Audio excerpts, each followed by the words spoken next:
Talking about some market volatility here. Overnight line movers. Check out SBRodds.com, the best place on the internet to get that money moving. It never stops, 24/7, 365. Pinnacle opens up the Warriors, Teddy, at 225.5, dips to 223. Now we're looking up here with the Spurs game, 226, 225.5. Now rebuilding back. There are some key bits of injury information in this game that obviously who's going to play, who's not going to play. We'll preview it a little bit later. But Teddy, interesting move nonetheless to see that nice little bounce there. Maybe somebody factoring in maybe a Kevin Durant sighting, DeMarcus Cousins sighting. We'll see.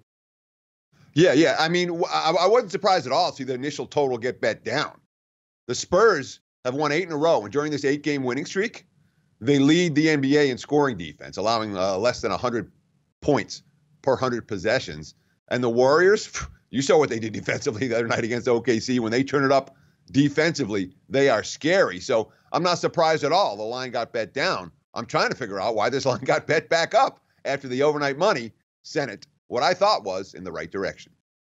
Teddy, always interesting here. You know, betonline.ag, usually first to the market offshore. You see a lot of these lines bouncing around because as soon as March Madness gets underway and the selection show is done, odds get posted, pros and Joes, everybody wants to have a bit of it. Now, interesting game here in the Oregon-Wisconsin game. When we saw offshore, Chris opened up at -2, Pinnacle opens up at -1. Swings in Oregon's direction, Teddy, makes Oregon the favorite. Now we're seeing, as we're filming the show, a pick'em and even some spots offshore that Wisconsin now -1. These lines are going to move constantly right up through opening tip here, Teddy. It's fun to watch. Yeah, and I wasn't surprised to see the biggest opening move of any of the tournament games for the, the 36 the 34 first-round matchups, I should say. No, it's 36 because there's 2 teams that are going to play again. Whatever. Is it 30? It feels like more.